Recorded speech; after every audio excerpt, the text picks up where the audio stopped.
আল্লাহর ইবাদতকারী, আল্লাহর ইবাদত করবে। এ যারা আল্লাহর প্রিয় বান্দা হবে, এরা আল্লাহর ইবাদত ছাড়া থাকতে পারবে না। এরা আল্লাহর ইবাদত করতে থাকবে, কারণ এরা জানে যে রব্বুল আলামিন আমাদেরকে কিসের জন্য সৃষ্টি করেছেন। রব্বুল আলামিন কালামুল্লাহ মাজিদের মধ্যে বলেন, ওয়া ক্বাদা রাব্বুকা আল্লা তা'বুদু ইল্লা ইয়্যাহু ওয়া বিল ওয়ালিদাইনি ইহসানা। তোমার রব ফয়সালা করে দিয়েছেন তাকে ছাড়া অন্য কারোর ইবাদত করা যাবে না। এরপরে পরে মাতা পিতার সাথে সদ্ব্যবহার করবা। এই আয়াতের মধ্যে রব্বুল আলামিন বান্দাদেরকে বললেন যে তোমরা একমাত্র আমার ইবাদত করবা। অন্য জায়গায় রব্বুল আলামিন স্পষ্ট করে বলে দিয়েছেন, ওয়া মা খালাকতুল জিন্না ওয়াল ইনসা ইল্লা লিয়াবুদুন। I didn't create the jinkind and mankind except to worship me. আল্লাহ বলছেন আমি মানুষ এবং জিনকে, এই দুইটা জাতিকে আমি সৃষ্টি করেছি একমাত্র আমার ইবাদত করার জন্য। এটা মুমিনরা জানে, এটা আল্লাহর প্রিয় বান্দারা জানে যে আল্লাহ পাক রব্বুল আলামিন আমাদেরকে এমনিতেই খামখা সৃষ্টি করেননি। আজকে যে আমরা এখানে একটা মাহফিল দিয়েছি, এটা কোনো উদ্দেশ্যহীন নয়, এর পিছনে একটা অবশ্যই উদ্দেশ্য রয়েছে। সেরকম আল্লাহ আমাদেরকে সৃষ্টি করেছেন, এর পিছনে একটা উদ্দেশ্য নাই, অবশ্যই আছে। যে উদ্দেশ্যটা হচ্ছে আমার, আল্লাহ বলছেন আমার বান্দারা, আমার জিন এবং আমার মানুষেরা কি করবে, আমার ইবাদত করবে। আমার ভাইরা যারা মুমিন হবে এরা কোনো সময় আল্লাহর ইবাদত ছাড়া থাকতে পারবে না। আমার ভাইরা কালামুল্লাহ মাজিদের মধ্যে রব্বুল আলামিন অন্য জায়গায় বলছেন, ফালইয়াবুদু রাব্ব হাদাল বাইত আল্লাযী আত'আমাহুম মিন জু'ইন ওয়া আমানাহুম মিন খাউফ। রব্বুল আলামিন কুরাইশদেরকে সম্বোধন করে বলেন যে তাদের উচিত এই কাবা ঘরের রবের ইবাদত করা, কারণ তাদেরকে রব্বুল আলামিন ক্ষুধার সময় তাদেরকে রিজিক দিয়েছিলেন, আহার দিয়েছিলেন এবং তাদেরকে ভয়ের সময় নিরাপত্তা দিয়েছেন। রব্বুল আলামিন সমস্ত বান্দাদেরকে এই আয়াত দ্বারা বুঝাতে চাইলেন, ও আমার বান্দারা, তোমরা যদি এই কাবা ঘরের রবের ইবাদত করো তাহলে আমি তোমাদেরকে দুইটা জিনিস দিয়ে ধন্য করে দেব। মানুষ যদি আল্লাহর ইবাদত করে, মানুষ যদি আল্লাহর ইবাদত করে তাহলে মানুষকে রব্বুল আলামিন এই পৃথিবীতে দুইটা জিনিস দিয়ে ধন্য করবেন। আর পরকালে তো জান্নাত রয়েছেই, কিন্তু পৃথিবীতে রব্বুল আলামিন যারা আল্লাহর ইবাদত করবে এদেরকে দুইটা জিনিস দেবেন। এক নাম্বার হচ্ছে আল্লাহ রব্বুল আলামিন এদেরকে ক্ষুধার সময় রিজিক দেবেন। আচ্ছা বলুন, আমাদেরকে রিজিক দেন কে? আমাদের রিজিক দেন কে? আল্লাহ। আল্লাহ বলছেন যদি তোমরা আমার ইবাদত করো তাহলে আমি তোমাদেরকে ক্ষুধার সময় রিজিক দেব। আমার ভাইয়েরা, আমাদেরকে কেউ রিজিক দিতে পারে না একমাত্র আল্লাহ ছাড়া। আল্লাহ আমাদেরকে রিজিক দেন। আল্লাহ আমাদেরকে এমন ভাবে রিজিক দেবেন যেটা আমরা বুঝতে পারবো না যদি আমরা আল্লাহর ইবাদত করি। রব্বুল আলামিনের নবী হাদিসের মধ্যে বলছেন, লাউ আন্নাকুম তাতাওয়াক্কালুনা আলাল্লাহি হাক্কা তাওয়াক্কুলিহি ইয়ারযুকুকুম কামা ইয়ারযুকুত তায়র তাগুদু খিমাসান ওয়া তারহু বিতানান। বিশ্বনবী বলেন, তোমরা যদি রব্বুল আলামিনের উপরে ভরসা করার মতো করে ভরসা করতে পারো তাহলে রব্বুল আলামিন তোমাদেরকে এমন ভাবে রিজিক দেবেন, এমন ভাবে খাবার দেবেন যেভাবে পাখিদের দিয়ে থাকেন। এরা সকাল বেলায় খালি পেটে বেরিয়ে যায় এবং সন্ধ্যাবেলায় আবার ভরা পেটে এরা ফিরে আসে। ওইরকম যদি মানুষ আল্লাহর ইবাদত করে আর আল্লাহর উপরে ভরসা করে তাহলে রব্বুল আলামিন এইভাবে মানুষদেরকেও রিজিক দেবে। তবে এটা নয় যে আপনি শুধু আল্লাহর ইবাদত করছেন আর কিছু করেন না, আপনার ঘরে খাবার পৌঁছে যাবে, এমনটা নয়। আল্লাহ তো অন্য জায়গায় বলেছেন যে আমার ইবাদত করো, আর ইবাদত করার পরে ফ্রি টাইম যেটা সেটার জন্য তো সেটাতে তোমরা হালাল রুজি উপার্জনের জন্য তোমরা কি হয়ে যাও, বেরিয়ে পড়ো। আর আমরা যদি একটু নড়াচড়া করি আমাদের রুজিতে বরকত দেবেন কে? আল্লাহ। আমাদেরকে তখন রিজিকের জন্য চিন্তা করতে হবে না যে কোন দিক থেকে আমার খাবার আসবে। আমরা যদি আল্লাহর ইবাদত করি তাহলে আল্লাহ আমাদেরকে অবশ্যই আমাদেরকে না খাইয়ে মারবেন না, আমাদের রিজিক দেবেন। এক নাম্বার হলো যে রব্বুল আলামিন আমাদেরকে ক্ষুধার সময় রিজিক দেবেন, এবং দুই নাম্বার হচ্ছে যে ভয়ের সময় আমাদেরকে নিরাপত্তা দেবেন। আমরা যখন ভয়ের ভিতর থাকবো, আমরা যখন ভয়ের অবস্থায় থাকবো তখন আমাদেরকে আল্লাহ নিরাপত্তা দেবেন। নাকি কোনো পুলিশ নিরাপত্তা দেবে, না কোনো আর্মি কেউ আমাদেরকে নিরাপত্তা দিতে পারবে না। আমাদের নিরাপত্তা যিনি দিতে পারবেন তিনি একমাত্র কে? আল্লাহ। আল্লাহ আমাদের জীবনে নিরাপত্তা দেবে। আজকে এখন আমাদের এমন পরিস্থিতি দাঁড়িয়েছে যে আমাদের নিরাপত্তা নিয়ে ভয় লাগে। কত জায়গায় যায়, ট্রেনে সফর করি, সবসময় একটা ভয়ের, মনের ভেতরে একটা চিন্তা লেগে থাকে, কখন জানি কি হয়ে যায়। কারণ এখন যে পরিস্থিতি চলছে, আপনারা সকলে সোশ্যাল মিডিয়ার মাধ্যমে দেখতে পান যে কখনো কোনো বয়স্ক লোকের গাড়ি ছেড়ে টেনে তাদেরকে মারছে, ট্রেন থেকে ফেলে দিচ্ছে, কত রকমের কত ধারণ করে এই যে মুসলিমদেরকে নির্যাতন করার চেষ্টা চলছে। এই জন্য আজকে আমাদের নিরাপত্তা, আমাদের জীবনে নিরাপত্তা আমরা পাই না। আমরা যদি ঠিক হয় আল্লাহর ইবাদত করতাম, তাহলে আল্লাহ যে বলেছেন যে আমি তোমাদেরকে ভয়ের সময় নিরাপত্তা দেব, এই নিরাপত্তা থাকতো। কিন্তু আমরা ইবাদতহীন হয়ে গিয়েছি, আল্লাহর ইবাদত করি না, ইবাদত ছেড়ে দিয়েছি। এখানে অনেকগুলো মানুষ রয়েছেন, কজন আল্লাহর ইবাদত করি আমরা বলেন? একটা কথা বলি, ইবাদত শুধু নামাজ, রোজা, হজ, যাকাত এগুলোই নয়। ইবাদত হচ্ছে এমন একটি শব্দ যেটাই আমরা আল্লাহকে খুশি করার জন্য করব, সেটা হচ্ছে ইবাদত।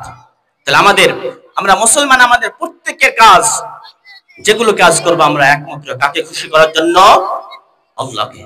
তো যেটাই আল্লাহর খুশির জন্য আমরা করবো সেটাই হচ্ছে আল্লাহর ইবাদত। আমার ভাইরা, বলছিলাম আজকে আমাদের জীবনে নিরাপত্তা আমরা খুঁজে পাচ্ছি না। আজকে নিরাপত্তা খুঁজে পাচ্ছি না। এজন্য আমি বিশেষ করে যারা যুবক রয়েছেন যুবক ভাইরা আল্লাহর ইবাদত থেকে অনেক পিছিয়ে। যুবক ভাইরা নিজের বন্ধু বান্ধবের সাথে সময় কাটিয়ে দিয়ে এমনিতে বসে বসে গল্প করে করে, মোবাইল টিপে টিপে, মোবাইল চালিয়ে চালিয়ে নিজের মূল্যবান সময়টাকে এরা নষ্ট করে দেয়। প্রিয় যুবক ভাই, আর কতদিন এরকম করবেন? কতদিন এরকম করবেন বলেন? এই যে আপনার অবহেলার কারণে আপনার ভেতরে ঈমান নেই, তার জন্য আজকে আমাদের মুসলিমদের প্রতি নির্যাতন। আপনাকে বলি কি, আজকে আমরা শক্তি হারিয়ে ফেলেছি। প্রত্যেক সম্প্রদায়ের শক্তি হচ্ছে যুবকরা, কিন্তু আজকে আমাদের যুবক ভাইদের চরিত্র ধ্বংস হয়ে গিয়েছে। না আল্লাহর ইবাদত করে, না এরা ঈমান এদের ভিতরে একটু আছে, না কি আছে, এদের ভিতরে ঈমান শেষ করে দিয়েছে এরা। প্রিয় যুবক ভাই, আপনি হচ্ছেন ইসলামকে রক্ষা করার জন্য একটা অস্ত্র। আপনি যদি না জাগেন তাহলে আপনার ঈমান, আপনার কোরআনকে একদিন হারাতে হবে। এটা আমার চাইতে আপনারা বেশি ভালো জানেন। আপনারা বেশি সবসময় ফেসবুক চালান, যে কি বর্তমান পরিস্থিতি আমাদের ভারতবর্ষে ঘটছে আর ঘটেই চলেছে। যতদিন থেকে 2014 থেকে একটা দল যতদিন থেকে ক্ষমতায় এসেছে, ততদিন থেকে আমরা নিরাপত্তাহীনতায় ভুগছি। আমাদের প্রতি চলছে নির্যাতন, নির্যাতন আর নির্যাতন। সেই নির্যাতন আপনারা সবাই দেখছেন। একটা দল রয়েছে, যে দলের নেতারা যারা হবে, এরা নাকি মুসলমান ভারত মুসলমানের বিরুদ্ধে কথা না বললে এরা ভোট পাবে না, এরা মুসলমানের বিরুদ্ধে কথা না বললে এরা নেতা হতে পারবে না। এর জন্য সব সময় 24 ঘন্টা এরা মুসলমানদের বিরুদ্ধে কথা বলতে থাকে। এই যে একজন শুভেন্দু অধিকারী রয়েছে আমাদের ওয়েস্ট বেঙ্গলের, এই শুভেন্দু অধিকারী কয়েকদিন আগে কি বলছে জানেন? আমাদেরকে টার্গেট করে। আরে ভাই, আমরা তো চাই না। এতদিন 2014 আগে আমরা বুঝতাম না যে কে হিন্দু কে মুসলমান। আমারও হিন্দু বন্ধু রয়েছে, অনেক রয়েছে। এই যে ভুবনতলা এই গ্রামগুলোতে আমারও মুসলিম বন্ধু, হিন্দু বন্ধু রয়েছে। আমরা জানতাম না যে আমরা আলাদা আলাদা। আমরা এটাই জানতাম যে ও হিন্দু, আমি মুসলিম। কিন্তু আমাদের ভেতরে কোনো বিভেদ ছিল না, কোনো বিভেদ ছিল না। কিন্তু কিছুদিন থেকে আমাদের ভেতরে এমন ভাবে বিভেদ তৈরি করেছে যেন একজন আরেকজনের শত্রু। মনে হচ্ছে যে আমি হিন্দুকে দেখতে পারবো না, হিন্দু আমাকে দেখতে পারবে না। কিন্তু ভাই, আমরা এটা চাই না। আমরা সকলেই ভাই ভাই হয়ে এই ভারতবর্ষে আমরা বসবাস করতে চাই। কিন্তু এখন যে এক দলের নেতা নেত্রীরা এমন করে মুসলমানদের বিরুদ্ধে মুসলমানকে টার্গেট করে কথা বলে, যেটা মনে হচ্ছে যে আমরা ওদের শত্রু। এই যে কদিন আগে শুভেন্দু অধিকারী ভাষণ দিল যে জিহাদির বাচ্চারা তোরা কোথায়, বেরিয়ে আয়, তোদেরকে সাইড করতে এসেছি। পাকিস্তানের বাচ্চারা তোরা কোথায় আছিস, বেরিয়ে আয়, তোদেরকে সাইড করতে এসেছি। শুভেন্দু অধিকারী এইভাবে মুসলমানদের বিরুদ্ধে প্রকাশ্যে কথা বলে। কিন্তু যুবক ভাই, আমি তোমাদেরকে বলি, তুমি শক্তি জোগাও। ওই শুভেন্দু অধিকারীর জন্য আমাদের মুসলমানদের যুবক একজনই যথেষ্ট। তুই তো খুব সিকিউরিটি নিয়ে ঘুরিস, প্রোটেকশন নিয়ে ঘুরিস। একবার তুই খালি হাতে বেরিয়ে যা, আমাদের যুবকরা একজনই তোর জন্য যথেষ্ট। খবরদার, তুই যেরকম ভাষণ দিচ্ছিস, ভাড়কাও ভাষণ, একবারে উস্কানিমূলক ভাষণ, এই ভাষণ যদি আমরা দেই তাহলে এক্ষুনি পুলিশ এসে আমাদেরকে অ্যারেস্ট করবে। কিন্তু তোরা তো একটা দলের নেতা নেত্রী, তোদের কিছু হবে না। তোরা যতই মুসলমানদের বিরুদ্ধে সব সময় বলিস মুসলমানদেরকে হত্যাকার, মুসলমানদের কেটে নদীতে ভাসিয়ে দে, তোদের কিছু হবে না। আমরা জানি যে মুসলমানদের অবস্থা এখন ভারতবর্ষে কি হয়েছে, যে মুসলমানের বিরুদ্ধে অনেকেই যা কিছু বলে দেবে, ওদের কিছু হবে না। মুসলমান একটা কিছু বলে দিলে মুসলমানদের অ্যারেস্ট করে নিয়ে যাবে। প্রিয় ভাই, আমার যুবক ভাইদেরকে বলছি, ভাই আপনি আপনার ঈমান সতেজ করুন, আপনার ঈমানটাকে আপনি পাকা করুন। নচেত এইরকম ভাবে ঈমান যদি আপনার শেষ হয়ে যায় তাহলে আপনাকে আর কেউ বুঝবে না, আপনাকে পায়ের তলায় মারিয়ে সবাই চলতে থাকবে। আমার ভাইয়েরা, এই জন্য রব্বুল আলামিন কালামুল্লাহ মাজিদের মধ্যে বলে দিলেন, ও আমার বান্দারা, ও আমার গোলামেরা, তোমরা যদি আমার ইবাদত করো তাহলে তোমাদেরকে এই পৃথিবীতে দুইটা জিনিস দিয়ে ধন্য করে দেব। এক, তোমাদেরকে ক্ষুধার সময় আমি খাবার দেব। দুই, ভয়ের সময় তোমাদের নিরাপত্তা দেব। এইরকম ভাবে রব্বুল আলামিন আমাদের সাথে ওয়াদা দিলেন, ওয়াদা করলেন। কিন্তু আমরা মুসলমানেরা, আমরা আল্লাহর ইবাদত থেকে অনেক দূরে সরে গিয়েছি, অনেক দূরে। প্রিয় ভাই, এত দূরে সরা ঠিক নয়, কারণ আমি আপনি মুসলমান, আমরা মুসলমানের ঘরে জন্মেছি, আমাদের ইবাদত থেকে দূরে থাকা যাবে না। তাহলে আল্লাহর প্রিয় বান্দাদের 2 নাম্বার গুণাগুণ হবে, আবেদুনেরা হবে আল্লাহর ইবাদতকারী। 3 নাম্বার গুণাগুণ বলতে গিয়ে রব্বুল আলামিন বলছেন আল হামিদুন, এরা হবে আল্লাহর প্রশংসাকারী। এরা সকালে বিকালে সন্ধ্যায়, গ্রীষ্মের কালে ঠান্ডা কালে, এরা সব সময় আল্লাহর প্রশংসা করতেই থাকবে, এরা প্রশংসা আল্লাহর করবে। এজন্য রব্বুল আলামিন আমরা যেন আল্লাহর প্রশংসা করতে পারি, এজন্য আমাদের কোরআনুল কারীমের মধ্যে একটা সূরা দিয়েছেন, সূরার নাম হচ্ছে সূরাতুল হামদ, যেটা সূরা ফাতিহার আরেকটি নাম হচ্ছে সূরাতুল হামদ। এজন্য রব্বুল আলামিন 5 ওয়াক্তের নামাজের প্রত্যেক ওয়াক্তে এই সূরাটাকে পড়া ফরজ করে দিলেন। আমরা বলি আলহামদুলিল্লাহি রাব্বিল আলামিন, সমস্ত প্রশংসা একমাত্র রব্বুল আলামিনের। আমরা প্রত্যেক ওয়াক্তে প্রত্যেক রাকাতে এই সূরাটা পড়তে থাকি। আমার ভাইরা, শুধু তাই নয়, শুধু আমরাই পড়ি না, রব্বুল আলামিন কালামুল্লাহ মাজিদের মধ্যে বলে দিলেন, সাব্বাহা লিল্লাহি মা ফিস সামাওয়াতি ওয়া মা ফিল আরদি ওয়া হুয়াল আজিজুল হাকীম। আল্লাহু আকবার। রব্বুল আলামিন বলেন, এই আসমান, জমিন এবং আসমানের ভেতরে যা কিছু রয়েছে সবাই আল্লাহর তাসবিহ পাঠ করে, সবাই আল্লাহর প্রশংসা করে। আমার ভাইয়েরা, যারা আল্লাহর প্রিয় বান্দা হবে এরা আল্লাহর কি করবে, সব সময় প্রশংসা করতেই থাকবে, আল্লাহর হামদু শানা বয়ান করতেই থাকবে। এদের দ্বারা কোনো সময় এদের মুখ থেকে আল্লাহর নাম সরবে না, এরা বেশি বেশি করে আল্লাহর প্রশংসা করবে। এই জন্য হাদিসের মধ্যে আছে, বিশ্বনবী একদিন নামাজ পড়াচ্ছেন, নামাজ পড়াতে পড়াতে যখন রুকু থেকে উঠে সামি আল্লাহু লিমান হামিদা বলেছেন, একজন সাহাবী বলে উঠেছেন, রব্বানা লাকাল হামদু হামদান কাসীরান তাইয়িবান মুবারাকান ফি। এই শব্দ জোরে করে বেরিয়ে গেছে তার মুখ থেকে। বিশ্বনবী আবার সালাম ফিরে সাহাবীদেরকে সম্বোধন করে বলেন, ও আমার সাহাবীরা, তোমরা এই অতিরিক্ত শব্দগুলো কে বলেছো? আমি তো এই শব্দ শিখাই নাই, আমি তো এতটুকুই শিখিয়েছি, রব্বানা ওয়া লাকাল হামদ এই শব্দ 2টা শিখিয়েছি, কিন্তু অতিরিক্ত শব্দগুলি কোন সাহাবী বলেছে তুমি দাঁড়িয়ে যাও।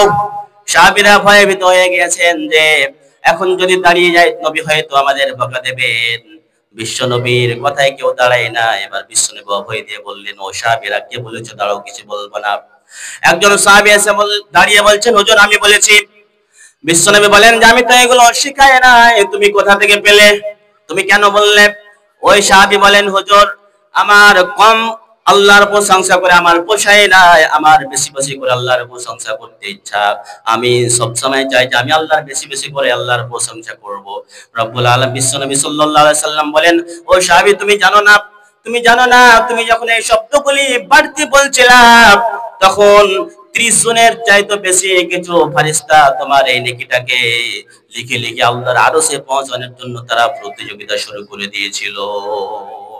তো যারা আল্লাহর প্রিয় বান্দা হবে এরা সব সময় আল্লাহর কি করবে, আল্লাহর প্রশংসা করবে, এদের মুখ থেকে কোনো সময় আল্লাহর নাম যাবে না। আমার ভাইয়েরা, এখানে আমরা বসে আছি, আপনাদের কোন সময় সুবহানাল্লাহ আলহামদুলিল্লাহ বলতে বললে আপনারা বলেন না, কিন্তু এর ফজিলত হচ্ছে কত গুণ, এর জন্য এটা বললে কত আপনার নেকি হবে। বিশ্বনবী সাল্লাল্লাহু আলাইহি সাল্লাম বলছেন আলহামদুলিল্লাহ তামলাউল মিজান। কোন ব্যক্তি যদি আলহামদুলিল্লাহ বলে, এই আলহামদুলিল্লাহ বলাটা কিয়ামতের দিন তার নেকির পাল্লাকে ভারী করে দেবে। والتسبيح والتكبير يملأ السماوات والأرض।